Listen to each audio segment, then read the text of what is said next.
بسم الله الرحمن الرحيم اللهم صل على سيدنا مولانا محمد وعلى ال سيدنا مولانا محمد وبارك وسلم وصلي عليه نبي كل معلومك بسم الله الرحمن الرحيم الحمد لله رب العالمين الرحمن الرحيم مالك يوم الدين اياك نعبد واياك نستعين اهدنا الصراط المستقيم صراط الذين انعمت عليهم غير المغضوب عليهم ولا الضالين امين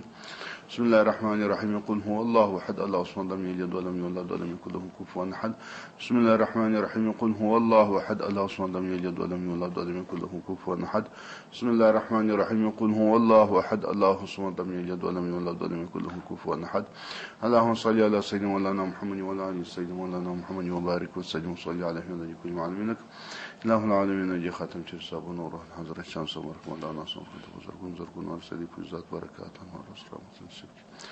في صابون روح حضرت امام رباني سمو خواجه باقي بدا سمارك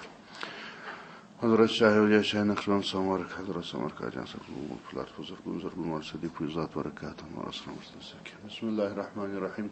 اللهم الهمني رشدي واعزني من شر نفسي وارزقني فهم النبيين وحفظ الملائكة المقربين ربي اشرح لي صدري ويسر لي امري واحلل عقدة من لساني يفقهوا قولي سبحانك لا علم لنا الا ما علمتنا انك انت العليم الحكيم بسم الله الرحمن الرحيم شیخ حسن را هم باید که محافظتی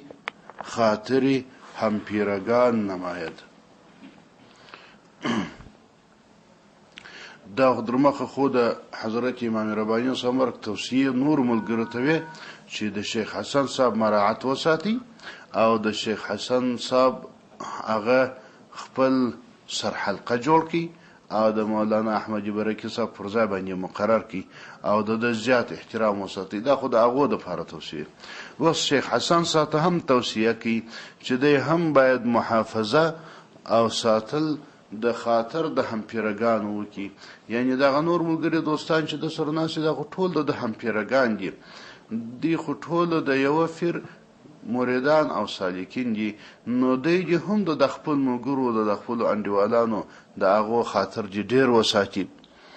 وحقوق برادری بجا ارد او د برادری حقونه دي فرضای کی ولی په دې کې خپل برادری یو خو هغه اسلامی برادری او هغه چې د اسلام په دین کې سره یوي بیا د مذهب کې سره یو سي بیا په طریقت کې سره یو سي بیا یو استاد سي هم مسلک سي نو دا خو ډیر زیات حقوق ما بین کې ثابتېږي و مطالعه کتب فقه از دست نه جهاده د فقه شریف د کتابونو مطالعه د لاس نور کی همیشه د فقه شریف کتابونو مطالعه کوي فقه مسائل باندې ځان خبروي د دې د فار چې عمل په دې لار کې ډیر ضرور دی عمل په شریعت سره عمل په سنت سره ډیر ضرور دی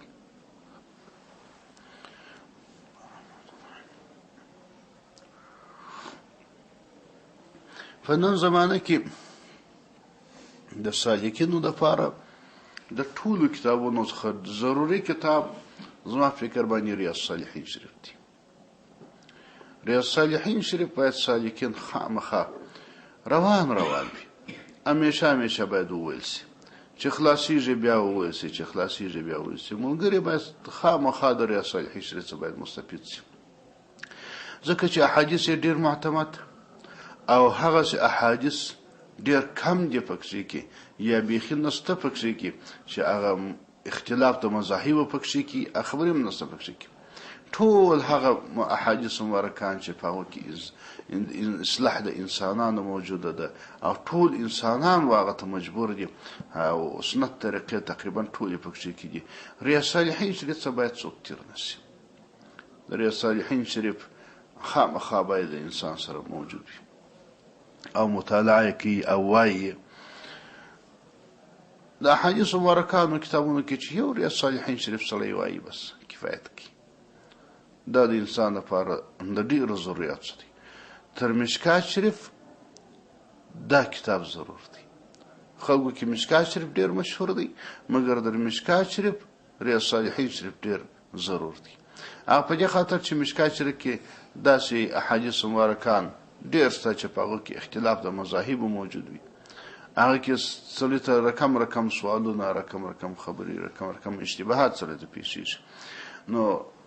ریاض الصالحین شریف کې دا مشکل نشته دا خبرې نشته نو په دې خاطر باندې ریاض الصالحین شریف تر مشکات شریف تر نورو کتابونو ډیر علاوه دي د دغسې انسانان دپاره چې هغه دا کتابونه وایي د عمل کولو دپاره د فقه شریفه په کتابونو کې هم داسې کتابونه چې په هغه کې مسائل موجود وي اختلافونه نه موجود داسې کتابونو مطالعه او د داسې کتابونو درس دا ډېر مفید دی باید سړی د داسې کتابونو څخه استفاده وکړي په عامو مجالسو کې یا د عامو انسانانو لپاره چې په هغه کې اختلافونه ډېر نه موجود و نشر احکام الشریعت فرمایه ده او باید شیخ حسن صاحب نشرول د احکامو د شریعت دا خپل د ځان معمول وګرځي چې څونه اندازه وسته وسونه رسیږي د شریعت د احکامو نشرول وکړي او هغونه د شریعت په احکامو باندې خپل ملګري پابند جوړ کړي و به متابعت سنت ثانیه ترغیب کند او د هغه سنت طریقې چې ثانیه د قدرمنه ده د هغه متابعت د پاره د ترغیب ورکوي ملګرو ته چې ملګري د اتباع د سنت وکړي و از بدعت تحذير نماید او د بدعت څخه ډېر بیریږي کوشش په دا کوي چې په ملګرو کې په دوستانو کې بدعت طریقه نوې طریقه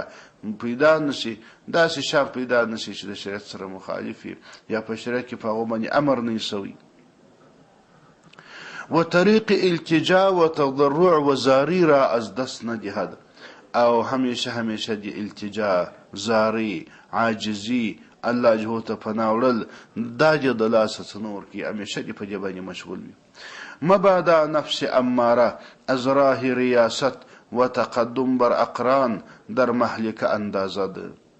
وای داسې پیښه نشي چې بیا د انسان دا نفس اماره د ریاست د لارې څخه او تقدم پر اقران باندې دا سړی په هلاکت کې ونشي دا چې انسان رئیس جوړ شي مشر جوړ شي هغه که د هر شي مشر وي که د ذاکرینو مشر شي انسان مریدانو مشر شي پیر جوړ شي د شاګردانو مشر جوړ شي استاد جوړ شي د کوشنیانو مشر جوړ شي معلم صاحب جوړ شي د خلکو مشر جوړ شي خان صاحب شي د کلی ملک شي د وطن مشر شي د حکومت مشر شي دا هر مشرتوب و ریاست چي دا باعث د هلاکت د انسان دی نفس اماره د دغه لارې د انسان د هلاکت کوشش کوي تر څو پورې چې انسان ورته ویښ نه بیدار نه او د علاج او فضل نه باندې سوي انسان چې ځان ته فکر وکړي چې زه خو استادي رئیس سوم زه خو استادي مشر سوم زه خو د نور تعالی شوونه کوم انو انسان ځان مستغني وبولي او ځان ته د کامل په سترګه وګوري نو چې ځان ته د کامل په سترګه وکتل اگر چې په خله به وای چې موږ خو عاجز انسانان یو موږ خو ضعیف یو موږ خو فلان دا د خلی عاجزي به کوي مګر زړه کې به هغه سني عاجز په زړه کې به دغه عقیده یې دا به فکر چې زه خو استاد یم زه خو شیخ یم زه خو امیر یم زه خو ستر ټولو پویم په زړه کې به دغه فکر خپل د ځان په باره کې به عقیده دغه څه جوړ په خله کې ارڅ خاري په خله پورې وموږي او هر څه داسې وایي چې موږ عاجز انسانان دي هغه فایده نه کوي خو ځان ته به د شو په سترګه باندې کتلې چې زه خو ډېر ښه یم تر دا نورو ډېر ښه یم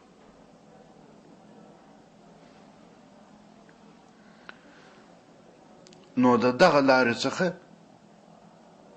انسان په هلاکت کې لویږي چې دی پر نورو خپل هم ملګرو باندې در مخه وي دی مقدم وي هغه اتباع ده کوي هغه د شاګردان وي هغه په د پسې وي او د مخته روان وي او پر ځان یې اعتماد پیدا شي هم بس په هلاکت کې ولوېږي دا نو چې د سړی مشرتوب کوي هم چې پر ځان یې اعتماد نه کوي دا نو داسې یو حساسه خبره ده چې د الله جل جلاله فضل و کرم دی و مشکله ده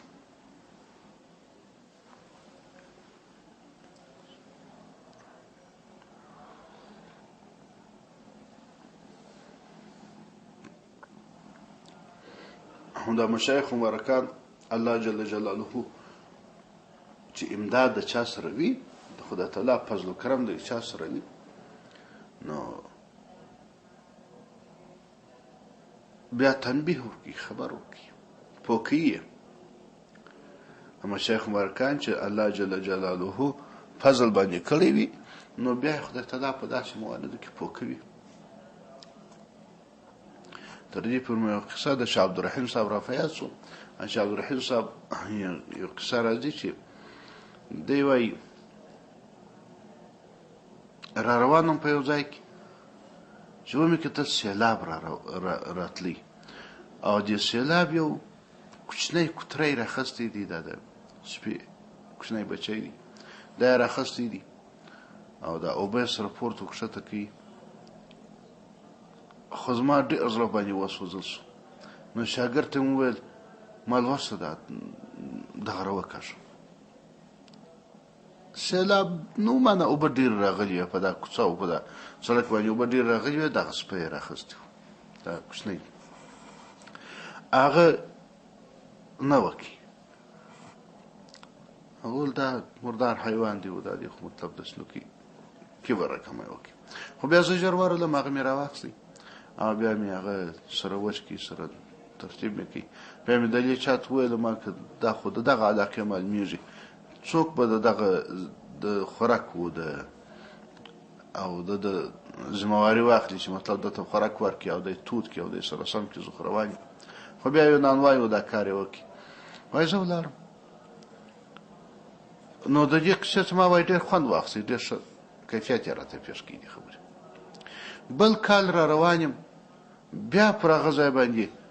سیلاب نه دی خو باران سوی دی او د علاقه ټوله نم دی لی دی وایي زه را روان یم په دې خټو کې خیږم وایي دا خو څه سپی را ښکاره شو یو سپی را روان دی وایي زه داسې اراده مې وکړه چابک چې زه به ژر تېر شم دا سپی به له اوس دغه اوبو ته نه یې رارسېدلي زه به ژر تېر شم وایي زه چې دا د ده د بغل ساحې ته ورسېدم وایي ده خبرې را سره شروع کړې فصیحې ښه سمې فصیح خبرې را سره شروع کړې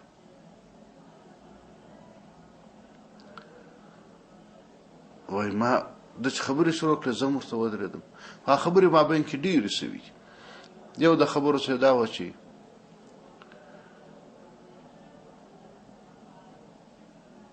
ته را روان یې دغه لاره دا شارع او په شریعت کې الله جل جلاله دا د ټول دپاره پیدا کړې ده زما دپاره هم لار ده ستا دپاره هم لار ده ولې دې دغه کبر وکړي چې خامخا به زه در مخه تېرېږم او دی به د لا نه یې رسېدلي زه باید د ده څه تېر شم تا دغه نیت ولې وکړي ما ورته ویل چې ما خو نیت ځکه وکړي چې ما فکر وکړي چې دا سپی چې دی بدن یې نجس دی او دی که په دې اوبو باندې ګډ شي کیدای شي ما باندې څاڅکي ولویږي او زما هغه لمانځه کالي به مې د لمانځه څخه ووځي نو ما په دا خطر باندې دا کار وکړ ویل دی راته وایي دا نیت دې اوس وکړي دا توجیه دې اوس ورته وکړل اول دې دا نیت نه و اول دې دا نیت و چې زه به ژر تېر شم دغه توجیه دې اوس ورته وکړل دا یو بل دا دی چې که زما په بدن په څاڅکو باندې ستا کالي پاک شي خو ولاړ به سې پرېبیولې او که ستا بدن د نفس په آثارو باندې نجس شو هغه به په چیچ پرېولې او به څه پکې دغه کبر چې در سره دی دغه اثر به په چیچ باندې پرېولې زما د بدن څاڅکي چې دي که ستا پر کالو ولویږي په اوبو پرېوله کېږي دا په چیچ کېږي وایي خیر خو زه متوجه شوم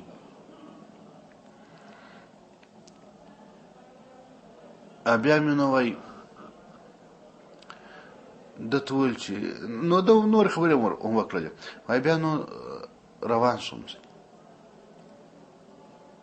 بیا مې نو څه د تصوف په مسایلو کې پوښتنې ځینې وکړلې بعضې پوښتنې ځینې وکړلې دغه جوابونه راکړل وایي بیا ځینې روان شوم پر دا بغل باندې هلته لار نو کې وچه ول بیا راته ویل چې پخواني مشایخو ایثار کاوه او د اوس مشایخ چې دي هغه ایثار نه کوي بلکې هغه ځان دپاره خوښول کوي.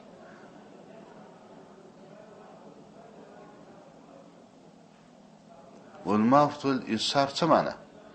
ول ده راته ویل چې ایثار دغه ته وایي چې ښه شی یو بل ته ورکوه، بېکاره شی ځان ته راګرځوه. د اوس انسانان چې دي هغه ښه شی ځان ته راګرځوي چې هغه د خدای ناچاپه سو هغه بل ته ورکوي. علما ورته ویل څنګه پوه نه شوم؟ ول ګوره پر دې لار روان یې، پر وچه لار باندې ته روان شې، پر هغه لنده لار پر لنډۍ باندې دې زه روان کړم.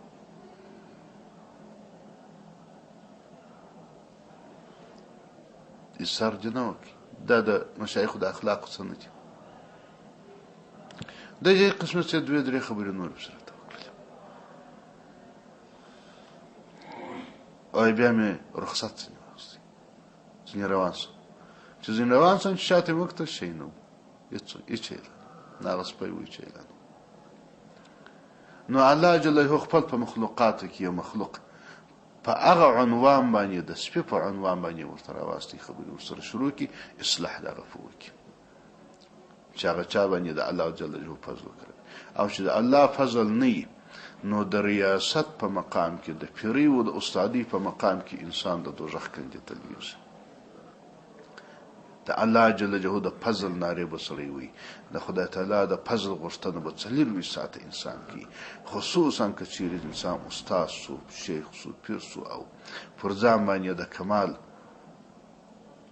اشتباه وسوله چې زه به اوس کامل سوی یم، زه به اوس خدای تعالی ته خوښ سوی یم.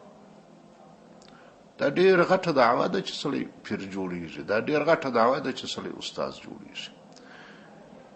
او د پیر په مسؤلیت که سړی خبر شي چې پیر څونه مسؤلیت لري. دا هر مرید چې راځي او ته بیعت ورسره کوې، د دې معنا څه شي ده؟ د دې دغه معنا ده چې دغه مرید ته تا لاس د دې مرید لاس دې ونیوئ او دا وعده دې ورسره وکړل چې زه به تا دا دې در لاس مې ونیولې، زه به تا الله ته رسوم. مرید راغلی د دغه دپاره دی چې وایي ما ته د الله لار راوښیه، د الله جل لار راوښیه او ما اصلاح کړي، زما نفس اصلاح شي،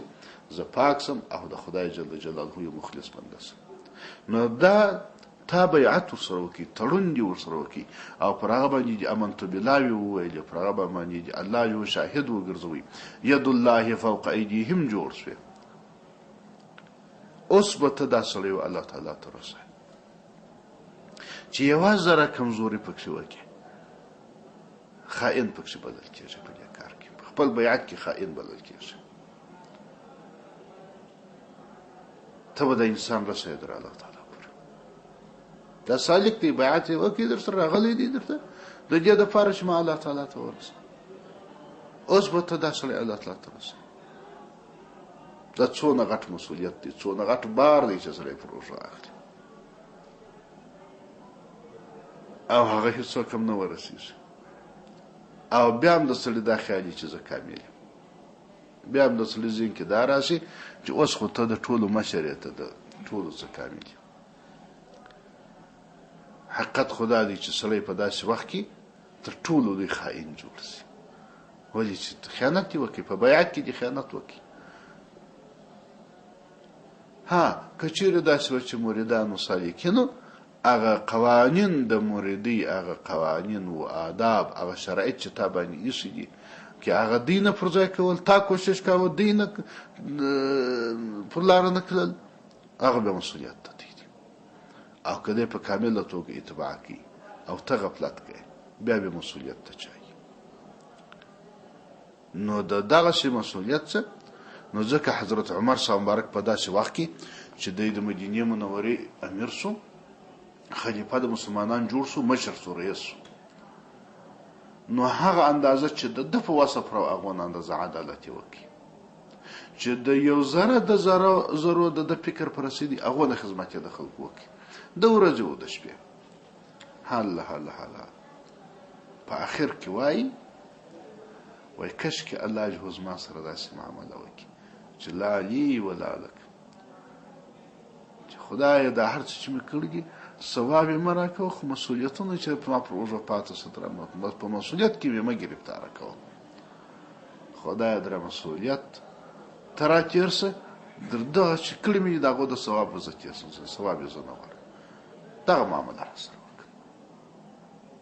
د ریاست دغه انجام دی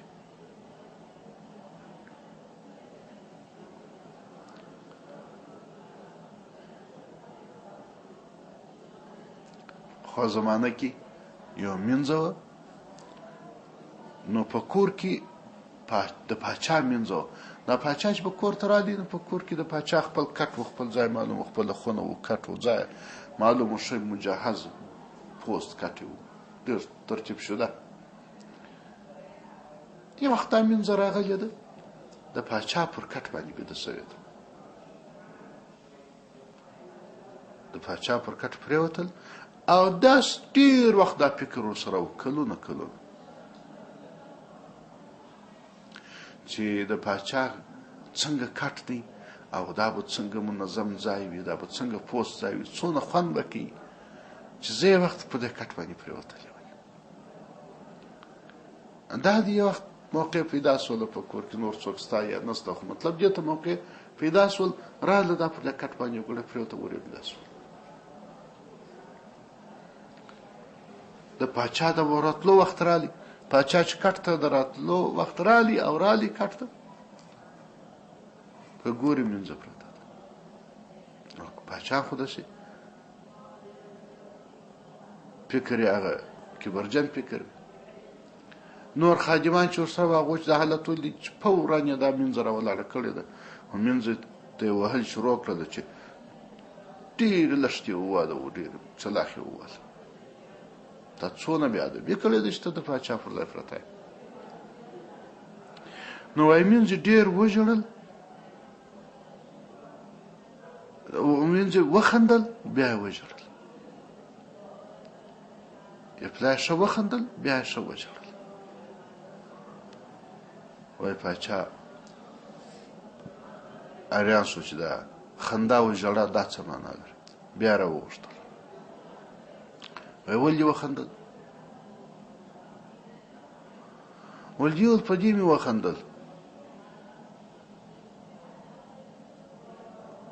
چې د ډېر وخت ارمان مې وپوره سو ډېر وخت زه په دغه سودا راسره وه چې دغه ځای به څنګه خوند کوي دا به څونه خوند کوي دا ځای چې سړی پر دې ځای باندې پروت وي دغه ارمان مې د ډېر وخته درلود دغه ارمان پوره سو خوند ترلاسه سو او ومې ژړل ځکه چې ستا پر حال باندې ډېر افسوس راته ودرېدی ستا پر حال باندې ډېره ژړا راته راغله پر تا مې وژړل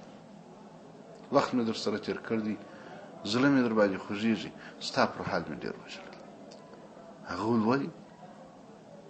ویل سبحان الله زه د یو دوه درې ساعته دپاره رالم په دې کټ باندې پرېوتم او دونه وعل مې وخوړل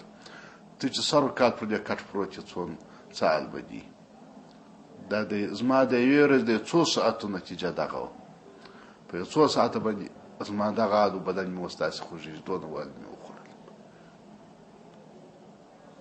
ستا به څه حال چې میاشتې و کلونه باندې پروت نو ریاست مشرتوب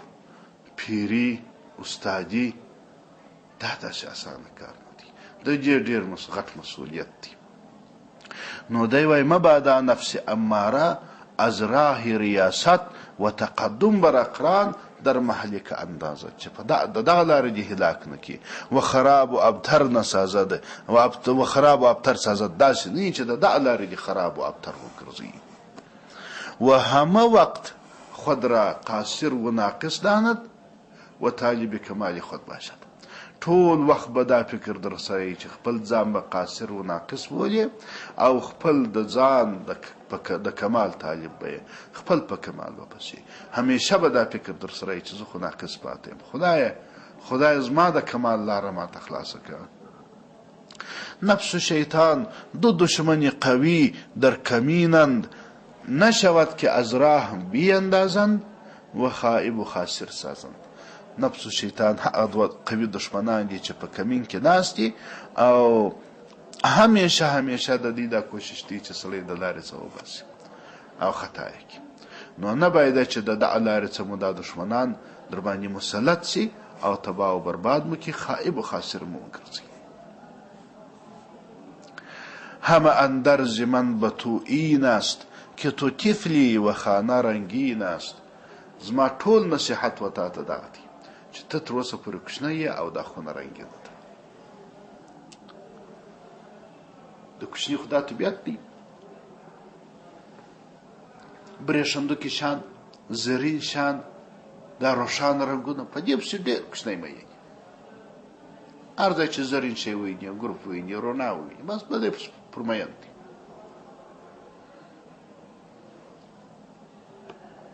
نو وایي دا دنیا چې ده، حدیث شریف مبارک راغلی چې الدنیا حلوة خضرة، دا دنیا ډېره خوږه ده او ډېره زرغونه ده، رنګ یې زرغون دی. دا دنیا ټوله د رنګ دنیا ده، هر شی جلا رنګیني لري، استازي یې جلا رنګیني لري، پیري یې جلا رنګیني لري. دا چې خلک راځي پر لاسو در پرې وځي دا جلا رنګیني لري. دا چې ته روان یې خلک دې احترام کوي، عزت دې کوي، دا جلا رنګیني لري. دا چې ته روان یې خلک په ګوته اشاره درته کوي، فلانی فلانی دغه دی، پلانکی مولوي صاحب دغه دی، دا جلا رنګیني لري. دا چې خلک موت پیسې درته راوړي، موت تر وژنو درته راوړي، دا جلا رنګیني لري. نو دا چې انسان په دې دنیا کې او په دې رنګونو باندې اخته وي او موږ یو کوچنیان او په دې رنګینۍ اخته سو، نو خدای خبر چې څونه به د حقیقته څه لري، څونه به د حقیقت څه محروم یو. نو وایي زما ټوله نصیحت و وهم یې ستا څخه په دغه خاطر دی چې خونه ډېره رنګینه ده، رقم رقم رنګونه پکښې کېږي او ته کوچنی او کوچنی خامخا په رنګو اخته کېږي. نو په دغه رنګو به اخته سوی، اصلي مقصد به درته پاته سوی، اصلي کمال به درڅه لرې سوی. زه خو دا حدیث شریف مبارک کله کله یو حدیث شریف مبارک راغلی دی چې کفا بالمرء شرا او کما قال صلی الله علیه وسلم. دا حدیث شریف مبارک الفاظ مې وایي د انسان دپاره دغه شر کفایت کوي، دغه شر د ده دپاره بس دی چې ان یشار الیه بالبنان، چې خلک ورته ته اشاره کوي فلانکی دغه دی، دغه شر دی بس ده. دغه د شهرت شر دا د انسان دپاره بس ده، دغه چې ګرده خلک دې په ګوته اشاره درته کوي او په ټولو کې مشهور یې، دغه شر دی بس دی. دا د حدیث شریف مبارک الفاظ. دا چې اوس موږ ته اشارې کېږي خلک یا د یو ځای سره روان وي، فلانکي ځای ته به ولاړ شو ذکر به وکړو، فلانکي ځای ته به ولاړ شو تعویض به وکړو، فلانکي ځای ته به ولاړ شو. نو افسوس دی زموږ پر حال باندې، او ډېر افسوس حال دی. که د حضرت عمر صاحب معامله وشي خو ډېر خولۍ به کږی او د الله فضل. هندوستان از شما دور است و در سال یک قافله می آید و خبر می آرد و می برد. مولانا احمد برکی صاحب شیخ حسن صاحب ته لیکلي چې تاسو خو په هغه لوګر کې یاست او هندوستان ستاسو څخه لرې دی، په کال کې یوه قافله راځي او خبر وړي و راوړي، احوال را نویسان باشن، خپل حالات خامخا راته لیکي. اگر نتوانن رسید از نوشتن غافل نباشند، که نسی رات رسیدلی له نوشتې څه غافل مه اوسئ، راتلای که نسی خط خو خامخا راستوه، حالات خامخا نوشته کوه استاز ته. میان شیخ یوسف به ما نزدیک و تا مدتی اینجا بود. وای میان شیخ یوسف صاحب ما ته ډېر نږدې سړی دی او یو څو عمر دلته و و فواید بسیار اخذ نمودان او ډېرې فایدې ترلاسه کړي دي و به حقیقت فنا اطلاع یافتن او حقیقت د فنا باندې خبر ترلاسه کړی دی، په حقیقت د فنا پوه سوی دی و به میعاد باز آمدن به خانه رفتن او په میعاد د ما باز آمدن، یعنی په وعده د باز آمدن د بیرته راکللو، دا وعده دلته وکړه چې زه بیرته راځم، نو په دغه وعده باندې دی کور ته ولاړی کور ته، خو دا وعده وکړه چې زه بیا راځم. مرد مستعد و صادق الاخلاص است، ښه مستعد انسان دی او ښه صادق اخلاص دی، رښتینی اخلاص لري. والله سبحانه الموفق. چون شما دور افتاده اید در نصیحت مبالغه نموده می آید. نو وای دا چې تاسو ډیر لري یاست نو ځکه په نصیحت کې مبالغه درته کوم. ډیر کوشش کوم ستاسو پر نصیحت باندې هوښیار باشید. و ریاست را بلای جان خود دانید. هوښیار اوسئ او دغه ریاست مشرتوب د خپل د روح او خپل د باطن بلا وبولئ. ترسان و لرزان باشید. ترسان و لرزان اوسئ. مبادا در این ریاست لذت پیدا شود و به هلاکت ابدی رساند. داسې نه چې دا ریاست کې ستا دپاره لذت پیدا شي، خوند پیدا شي او په هلاکت ابدي سره مبتلا شي. هر چا که د ریاست و د مشرتوب څخه خوند اخیستی، د پیري و د استادي څخه خوند اخیستی، په د دې لارې پیسې ترلاسه کولې، د دې لارې څخه خوندونه ترلاسه کول، دنیوي منفعتونو خوندونه، هلاکت دی، تباهي ده. ربنا اغفر لنا ذنوبنا واسرافنا في امرنا وثبت اقدامنا وانصرنا على القوم الكافرين. سبحان ربك رب العزة عما يصفون وسلام على المرسلين والحمد لله رب العالمين. سبحان